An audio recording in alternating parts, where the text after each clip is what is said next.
जय हिंद दोस्तों। चलिए देखते हैं आज क्लास 10th के मैथ का क्वेश्चन। तो आज हम पढ़ने वाले हैं क्लास 10th के प्रश्नों वाली 5.2 का 3 नंबर का ये प्रश्न है। 3 नंबर का प्रश्न है, निम्नलिखित समांतर श्रेणियों में रिक्त स्थानों के पदों को भरें। तो पहला क्वेश्चन यहाँ पर देखिए दिया गया है 1 नंबर में कि 2 कोमा, उसके बाद यहाँ पर डब्बा को भरना है, उसके बाद यहाँ पर 26 है। फिर 2 नंबर में है डिब्बा, उसके बाद 13, उसके बाद डिब्बा, फिर कोमा में 3 है। फिर यहाँ पर है 5, 2 डिब्बा है, उसके बाद 9 पूर्णांक 1/2 है। फिर 4 नंबर में है -4, 4 डिब्बा है, कोमा में 6। फिर कोमा डिब्बा है, कोमा 38, फिर 3 डिब्बा, कोमा में -22। तो ये सभी समांतर श्रेणियों दिया गया है, सभी समांतर श्रेणियों के डिब्बों को भरना है। तो पहले हम प्रश्न 1 को सॉल्व करते हैं। यह प्रश्न 1 में है 2 कोमा, उसके बाद 1 डिब्बा दिया गया है, उसके बाद यहाँ पर 26 है। तो ध्यान से देखिए, ये समांतर श्रेणी में मात्र 3 पद है, पहला पद, दूसरा पद और ये तीसरा पद। हम किसी भी पदों को सूचित करते हैं उसके नाम से, जैसे पहला पद है तो उसको A1 लिखते हैं या A से लिख देते हैं। अगर दूसरा पद है A2 लिखते हैं, तीसरा पद है A3 लिखते हैं।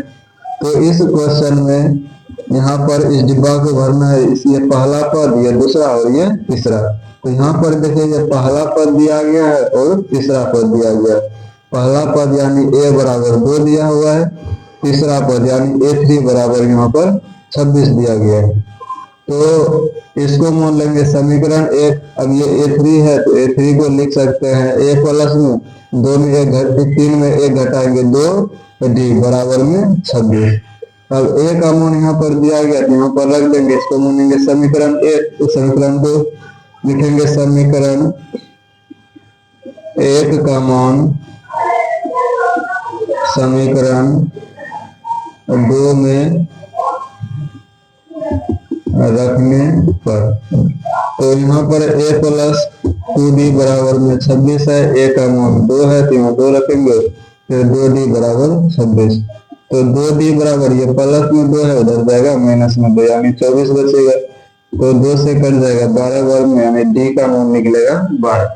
अब देखिए निकालना क्या है हमको, ये पहला पद, ये दूसरा पद हो गया, यानी दूसरा पद यानी A2 निकालना है। A2 को हम लिख सकते हैं A प्लस में 2 में 1 घटाएंगे 1 D। तो A का मान यहाँ पहले से पता है 2 है, प्लस में 1 लिखेंगे गुना D का मान यहाँ पर 12 है, यहाँ लिखेंगे 12। तो 2 प्लस में 12 कम 12, यानी 12 2 14, यानी यहाँ पर जो इसका दूसरा पद होगा वो होगा 14 होगा। तो ये समझ गए होंगे। अब इसी तरह से यहाँ पर दूसरा प्रश्न को देखते हैं। तो दूसरा प्रश्न है, यहाँ पर बड़ी डिब्बा है, कोमा 13, कोमा फिर बड़ी डिब्बा, फिर कोमा 13। तो यहाँ पर ये पहला पद, दूसरा पद, तीसरा पद और ये चौथा पद है। तो हल यहाँ पर देखिए आपके बार कौन सा पद दिया गया है, दूसरा पद दिया गया है और ये चौथा पद दिया गया है। दूसरा पद यानी A2 बराबर में 13 है, A2 को हम लिखेंगे A प्लस में 2 में से 1 घटाएंगे 1D बराबर में 13। तो A प्लस 1D को सीधा D लिख सकते हैं, बराबर में 13, तो मान लेंगे समीकरण 13। उसी तरह से ये पहला, दूसरा, तीसरा और ये चौथा, यानी A4 दिया हुआ है 3, तो A4 को लिखेंगे A प्लस 4 में से 1 घटाएंगे 3D बराबर में 3, इसको मान लेंगे समीकरण 1। अब यहाँ पर समीकरण 1 और समीकरण 2 आया, दोनों से यहाँ पर हमको A का मान निकालना है और D का मान निकालना है। तो A और D का मान निकालने के लिए दोनों को सरल कर देंगे। समीकरण 1 और 2 से, तो समीकरण 1 है A प्लस D बराबर में 13 और 2 है A प्लस 3D बराबर में 3। तो दोनों का पहला आगे वाला समान है, सीधा लिखेंगे घटाने पर, इसको विलोपन विधि से हल कर देंगे। तो माइनस प्लस है, माइनस प्लस है तो माइनस, प्लस ए में माइनस ए घटेगा, कट जाएगा। एक डी में 3 डी घटेगा तो माइनस 2 डी बचेगा। 13 में 3 घटेगा तो 10 बचेगा। और ये माइनस डी बराबर, ये 2 से कट जाएगा क्यों ना, 5 वर्ग में, तो माइनस डी बराबर 5, यानी डी बराबर आएगा -5। तो डी का अमोन आ गया -5। अब ए का अमोन निकालना है। ए का अमोन निकालने के लिए डी का अमोन दोनों में समीकरण में से किसी भी समीकरण में रख सकते हैं। तो लिखेंगे समीकरण 1 से ए प्लस डी बराबर 13। तो ए प्लस डी का अमोन आया है -5 बराबर में 13। ए माइनस गुना प्लस -5 बराबर में 13। ए बराबर ये -5 उधर जाएगा +5, यानी हो जाएगा ये 18। ए को ही क्या बोलते हैं, प्रथम पद A1। तो यानी यहाँ पर पहला डिब्बा खाली है, तो ए का मान कितना होगा 18। अब डी का मान -5 निकला है, 18 में 5 घटाएंगे 13, 13 में 5 घटाएंगे यहाँ पर हो जाएगा 8, फिर 8 में 5 घटाएंगे 13। ये दूसरा नंबर का बन गया। उसी तरह से अब देखते हैं आगे का।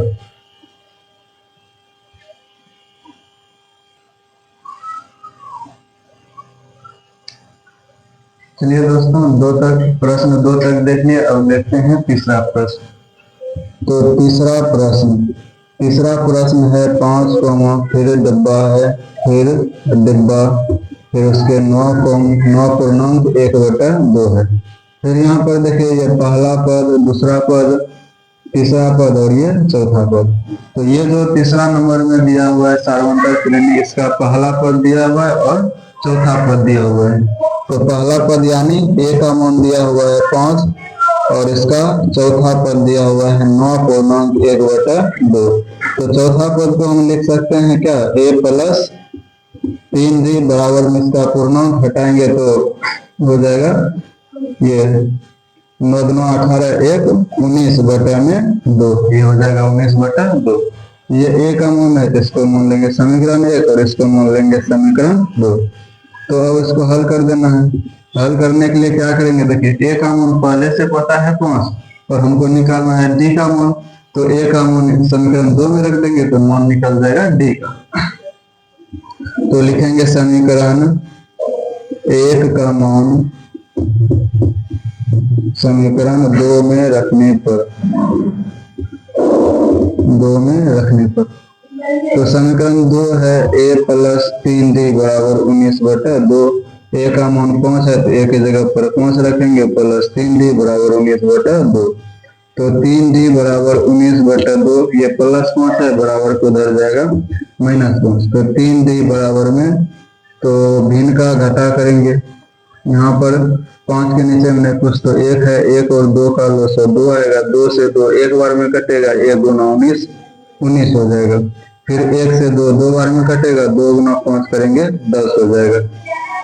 तो 3d बराबर 19 में से 10 घटेगा 9/2।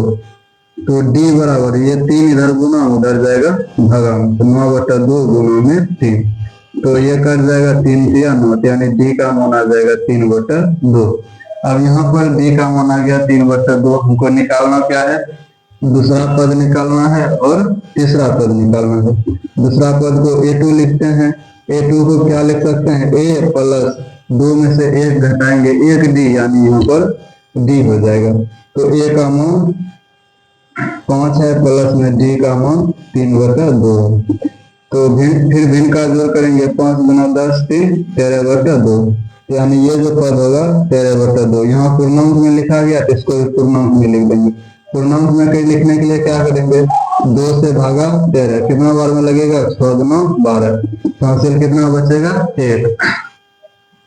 अब जो यहाँ पर भागफल आता है उसको पहले लिखेंगे, शेषफल को ऊपर में लिखना है और भाजक को नीचे में लिखना है। यानी यहाँ पर जो इसका दूसरा पद होगा 6 पूर्णांक 1/2, यहाँ लिखेंगे 6 पूर्णांक 1/2।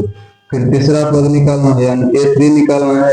a3 को लिखते हैं a प्लस 3 में से 1 घटाएंगे तो 2d, a का मान 5 प्लस 2 गुना d का मान 3/2।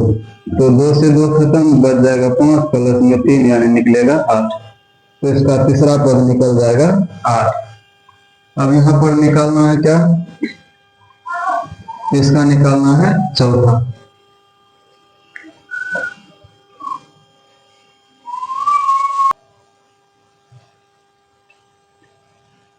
चलिए दोस्तों अब देखते हैं 4 नंबर का प्रश्न। तो 4 नंबर का प्रश्न यहाँ पर दिया गया है कि एक पहला पद दिया हुआ है, चौथा नंबर में देखिए कितना पद है, पहला पद, दूसरा पद, तीसरा पद, चौथा पद, पांचवा पद और ये छठा पद। यानी चौथा नंबर के क्वेश्चन में कुल 6 पद दिए गए हैं। 6 पद में यहाँ पर पहला पद दिया गया है और यहाँ पर छठा पद दिया गया है। तो आपको निकालना है यहाँ पर 4 पद निकालना है। तो पहला पद यानी a बराबर दिया हुआ है -4 और छठा पद यानी a6 बराबर दिया हुआ है 6। तो a6 को लिख सकते हैं a + 6 में से घटाएंगे 5d बराबर में 6। अब देखिए ये पद निकालने के लिए हमको क्या क्या जरूरत है, एक a का जरूरत है और d का जरूरत है। a का मान पहले से पता है -4 है और यहाँ निकालना है d का मान। इसको मान लेंगे समीकरण 1 और ये समीकरण 2। उसके बाद समीकरण 1 का मान समीकरण 2 में रखने पर तो a + 5d बराबर 6। अब यहाँ पर a का मान रख देंगे इसमें, तो a का मान -4 + 5d बराबर में 6। तो ये 5d ये -4 है, उधर जाएगा +4 यानी 10 हो जाएगा। 5 से फिर 10 कट जाएगा 2 बार में, यानी d का मान आएगा 2 आ जाएगा। तो अब देखिए यहाँ पर a का मान -4 है और d का मान 2 है। अब निकालना है दूसरा पद, तीसरा, चौथा और पांचवा। दूसरा पद यानी a2 निकालना है। a2 को क्या लिखेंगे, a + d। कहेंगे दोनों एक घटाएंगे, एक d बचेगा, एक d यानी d। तो a का मान -4 है, d का मान 2 है। -4 में 2 घटेगा तो ये बच जाएगा -2 यानी इसका दूसरा पद होगा -2। अब निकालना है तीसरा पद यानी a3 बराबर लिखेंगे a + 3 में से 1 घटाएंगे 2d यानी a का मान -4 है, प्लस में 2 गुना d का मान 2 है। तो -4 प्लस में 2 गुना 4 तो कट के आ जाएगा 0, यानी इस AP का तीसरा पद 0 होगा। फिर निकालना है चौथा पद यानी a4 को क्या लिखेंगे, a + 4 में से 1 घटाएंगे 3d। a का मान -4, 3 गुना d का मान 2 है। तो -4 3 गुना 6, तो 6 में -4 घटेगा 2 बचेगा, यानी इस AP का चौथा पद होगा 2। उसके बाद निकालना है इसका पांचवा पद। पांचवा पद को लिखेंगे a + 5 में से घटाएंगे 4d। a का मान -4 प्लस में 4 गुना d का मान 2। तो -4 ये 4 गुना 8, 8 में 4 घटेगा ये 4 बच जाएगा, यानी ये इसका चौथा पद हो जाएगा। ये पांचवा पद होगा 4।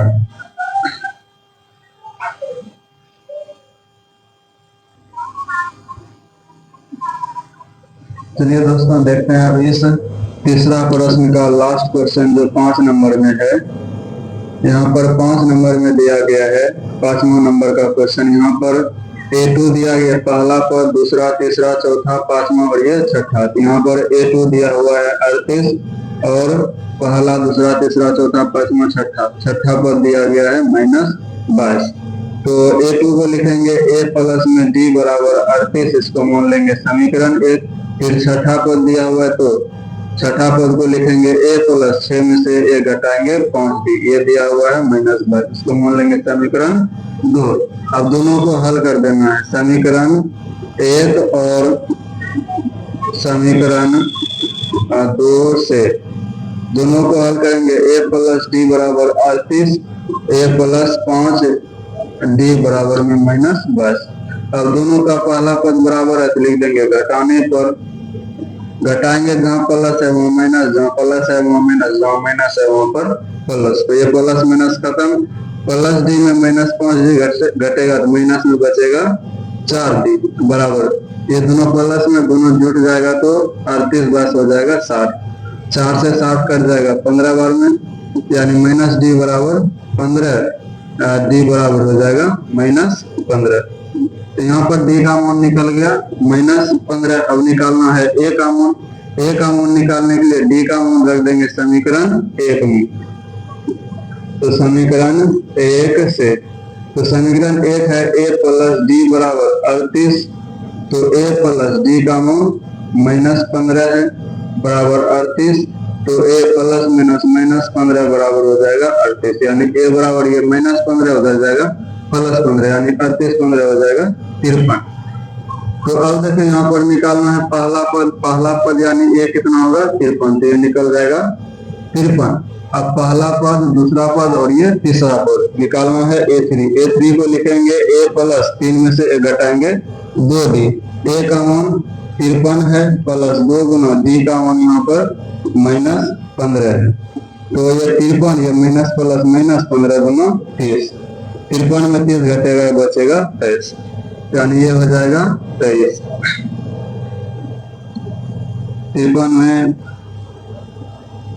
में 30 घटेगा हो जाएगा 23। उसके बाद इसका पहला, दूसरा, तीसरा निकल गया। निकालना है चौथा पद यानी A4 को लिखेंगे A प्लस 4 में से 1 घटाएंगे 3D। तो A का मूल यहाँ पर 53 है प्लस 3 गुना D का मूल यहाँ पर -15 है। तो 53 माइनस गुना प्लस -15 या 45, यानी ये 53 में 45 घटाएंगे बच जाएगा 8, यानी इस AP का चौथा पद 8वां होगा। अब निकालना है 5वां पद A5 को लिखेंगे A प्लस 5 में से घटाएंगे 4D। A plus 4 Guna D का मान है यहाँ पर -15 होगा -15। A का मान 53 है, यहाँ पर रखेंगे 53, यानी ये 53 प्लस ये माइनस गुना प्लस -15 चौके 60। तो 53 में 60 घटेगा -7, यानी इसका जो 5वां पद आएगा वो आएगा -7। तो इस तरह से 5 प्रश्न का आंसर निकल चुका है। अगर इस तरह का क्वेश्चन आता है तो आप वहां पर एग्जाम में बना सकते हैं, जो कि बिल्कुल आसान होता है बनाने के लिए। धन्यवाद।